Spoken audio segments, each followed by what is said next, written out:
मानव भूगोल, प्रकृति एवं विशेष क्षेत्र। तो बात करते हैं जियोग्राफी। जियोग्राफी के जनक इरेटोस्थेनेज को माना जाता है, कई ठोर इकेटियस को भी माना जाता है, लेकिन ज़्यादातर इरेटोस्थेनेज को ही माना जाता है।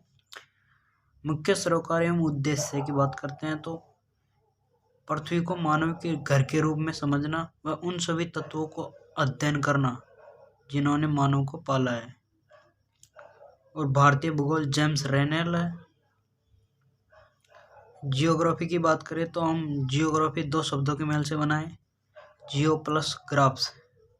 जियो का अर्थ होता है पृथ्वी, ग्राफ्स का अर्थ होता है वर्णन। और इसको भी दो भागों में बांटा है। पृथ्वी की बातें करते हैं भौतिक घटक और मानवीय घटक। भौतिक घटक जैसे कि प्रकृति के अंदर आता है भू-आकृति, मृदा, जलवायु, जल, खनिज, वनस्पति, जंतु। और मानवीय घटक के अंदर आता है घर, गांव, सड़क, नहर, नगर, रेल, हवाई जहाज, खेत, बंदरगाह, दवाइयाँ, ये सब कुछ मानवीय घटक के अंदर आते हैं। और द्वैतवाद की बात करते हैं तो द्वैतवाद का अर्थ होता है जैसे कि किसी भी चीज़ का दो भागों में बट जाना, जैसे कि भौतिक भूगोल और मानव भूगोल, क्रमबद्ध भूगोल, प्रादेशिक भूगोल, नोमोथेटिक, ईडियोग्राफिक। इन दोनों को अलग नहीं देखा जा सकता। प्रकृति व मानव अविभाज्य तत्व है, इन्हें पूर्णता से देखना उचित है। इसकी दो प्रमुख शाखाएं हैं, भौतिक भूगोल, मानव भूगोल। भौतिक भूगोल किसे कहते हैं? भौतिक पर्यावरण का अध्ययन भौतिक भूगोल कहलाता है। मानव भूगोल भौतिक पर्यावरण के साथ मानवीय गतिविधियों का क्षेत्रीय अध्ययन ही मानव भूगोल कहलाता है। अब बात करते हैं हम भूगोल की परिभाषा निम्न वैज्ञानिकों ने दी। इसमें तो सबसे प्रथम बात करते हैं रेटजेल। यह मुख्यतः जर्मनी के थे। इनकी परिभाषा थी मानव भूगोल मानव समाजों और धरातलों के बीच संबंधों का संश्लेषित अध्ययन है। तो इन्होंने यह नियतिवाद सिद्धांत की भूगोलवेत्ता भी है। और इन्होंने इस परिभाषा में सबसे ज़्यादा जोर दिया है संश्लेषित और धरातलों के बीच अध्ययन। आगे बात करते हैं एलन सैंपल। मानव भूगोल अस्थिर पृथ्वी और क्रियाशील मानव के बीच परिवर्तनशील संबंधों का अध्ययन है। यह अमेरिका से बिलोंग करती थी। यह रेटजेल की ही शिष्य थी। और अस्थिर, क्रियाशील, परिवर्तनशील, इन तीनों चीज़ों पर एलन सैंपल ने जोर दिया है। क्रियाशील को गत्यात्मकता भी कह सकते हैं। विडाल डी लाब्लास, ये फ्रांस से बिलोंग करते थे। हमारी पृथ्वी को नियंत्रित करने वाले भौतिक नियमों तथा इस पर रहने वाले जीवों के मध्य संबंधों से किस अधिक संश्लेषित ज्ञान से उत्पन्न संकल्पना है। संभववाद के भूगोलवेत्ता ये विडाल डी लाब्लास थे। भौतिक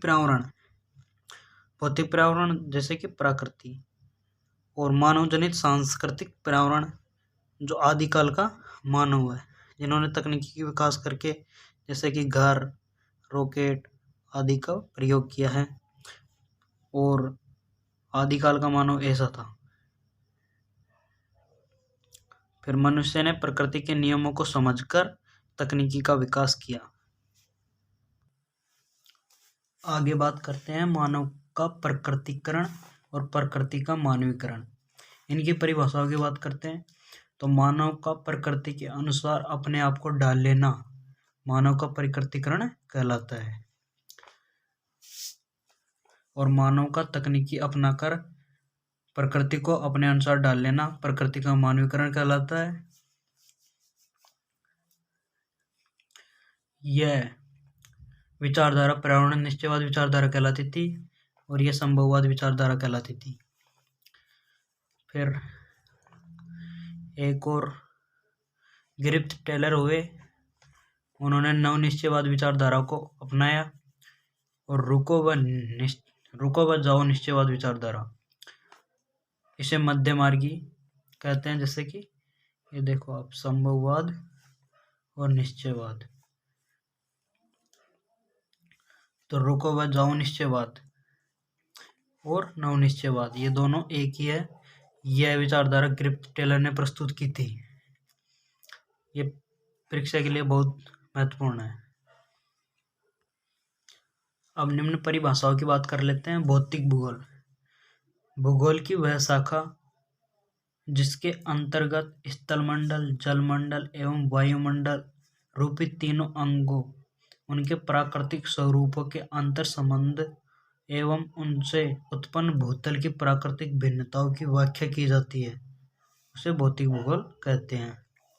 मानव भूगोल, मानव भूगोल की वह शाखा जिसमें मानवीय क्रियाओं और वातावरण के पारस्परिक संबंधों का अध्ययन किया जाता है, उसे मानव भूगोल कहते हैं।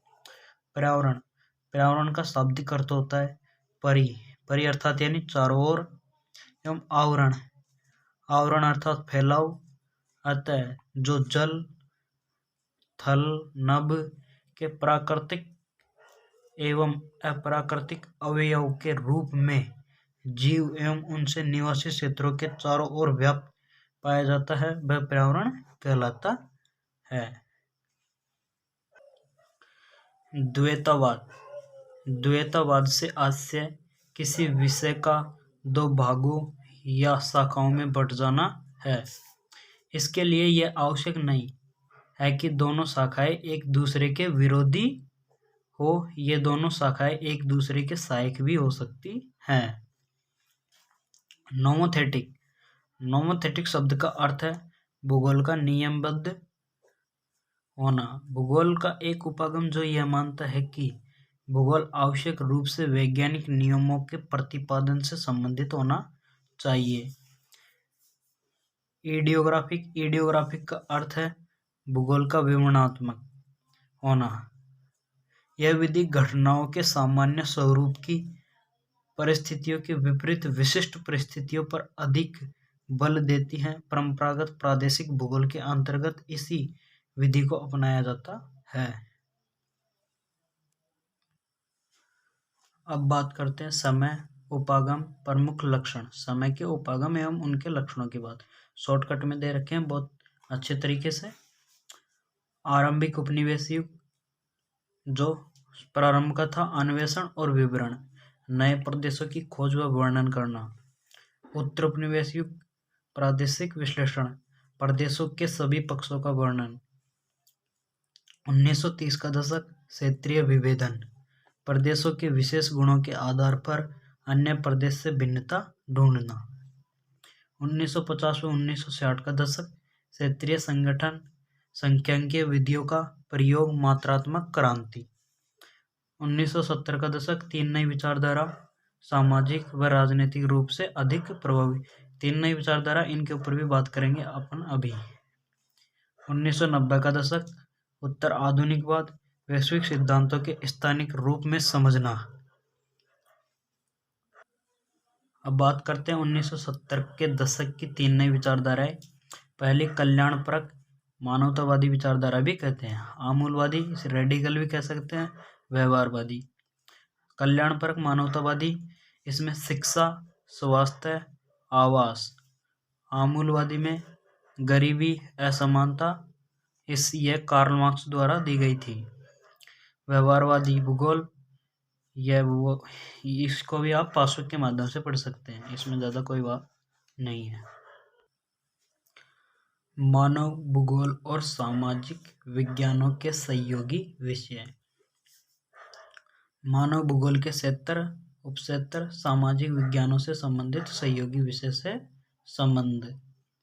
सामाजिक भूगोल, इसके अंतर्गत उपक्षेत्र में आते हैं व्यवहारवादी भूगोल, सामाजिक कल्याण का भूगोल, अवकाश का भूगोल, सांस्कृतिक भूगोल, लिंग भूगोल, ऐतिहासिक भूगोल, चिकित्सा भूगोल।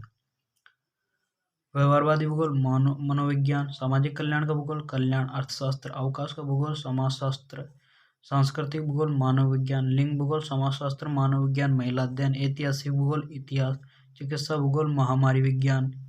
नगरीय भूगोल, नगरों के अंदर नगरीय अध्ययन और नियोजन। राजनीतिक भूगोल, राजनीतिक विज्ञान, और इसमें राजनीतिक भूगोल के अंतर्गत उपक्षेत्र की बात करते हैं निर्वाचन भूगोल, सैन्य भूगोल। और सामाजिक विज्ञानों से संबंधित सहयोगी विषय से संबंध, सैन्य विज्ञान। जनसंख्या भूगोल के अंतर्गत जननांकीय। आवास भूगोल के अंदर नगर ग्रामीण नियोजन। आर्थिक भूगोल, इसके उपक्षेत्र संसाधन भूगोल, कृषि भूगोल, उद्योग भूगोल, विपणन भूगोल, पर्यटन भूगोल, अंतर्राष्ट्रीय भूगोल। संसाधन भूगोल, कृषि भूगोल, उद्योग भूगोल, विपणन भूगोल, पर्यटन भूगोल, अंतर्राष्ट्रीय भूगोल। संसाधन भूगोल, संसाधन अर्थशास्त्र, कृषि भूगोल, कृषि विज्ञान, उद्योग भूगोल, औद्योगिक अर्थशास्त्र, विपणन भूगोल, व्यावसायिक अर्थशास्त्र, वाणिज्य, पर्यटन भूगोल, पर्यटन और यात्रा प्रबंधन, अंतर्राष्ट्रीय भूगोल, अंतर्राष्ट्रीय व्यापार। और आज का चैप्टर यहीं पर ख़त्म होता है। तो आपको वीडियो अच्छी लगी हो तो प्लीज़ वीडियो को लाइक करना।